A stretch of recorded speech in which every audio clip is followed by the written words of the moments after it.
While exploring the bustling streets of Kyoto, Japan, I stumbled across something completely wild. It wasn't a store, it wasn't a restaurant.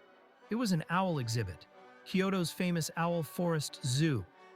Now, I have to be honest, these cafes are highly controversial. If you're watching from the US, your first thought might be, isn't this cruel? And honestly, I can see why. Animal cafes are hugely popular in Japan, and their numbers are growing every year. It's not just cats, capybaras, hedgehogs, pigs, dogs, they've all joined the craze. Could animal cafes ever reach the cultural heights of manga or anime? Probably not.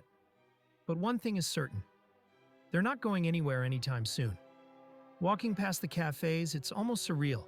The crowds, the excited chatter, and people taking photos of animals that are usually very hard to see in the wild. It's clear that animal cafes aren't just a tourist attraction. They're a daily escape for locals, a little piece of calm in a hectic life. As someone who loves birding and photographing birds, I was torn.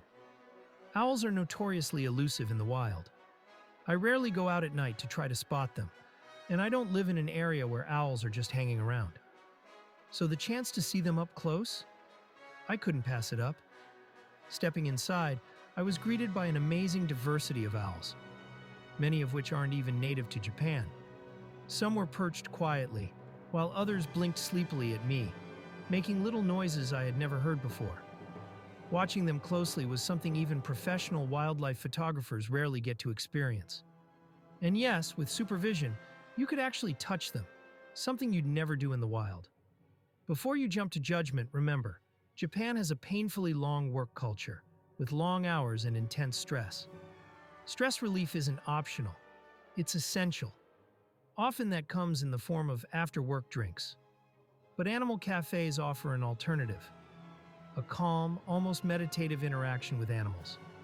It's strange, yes, but that's part of what makes the experience so unique.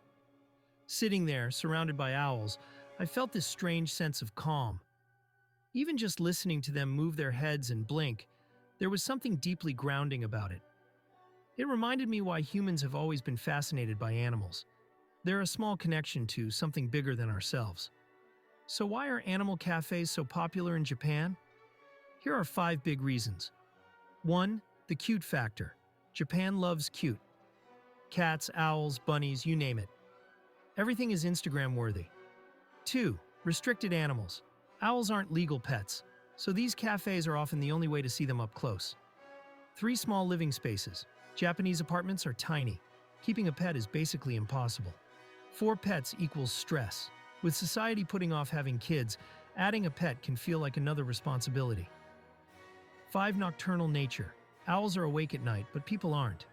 Cafes let you enjoy them safely during the day.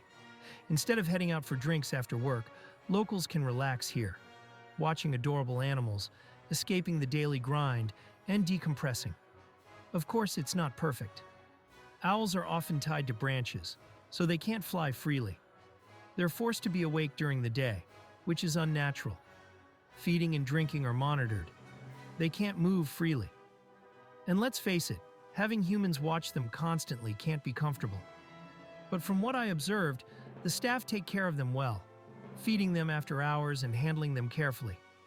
Plus, owl exhibits in Japan require special permits, veterinary supervision, and regular inspections. If mistreatment occurs, permits can be revoked, a strong incentive to ensure the owls are properly cared for.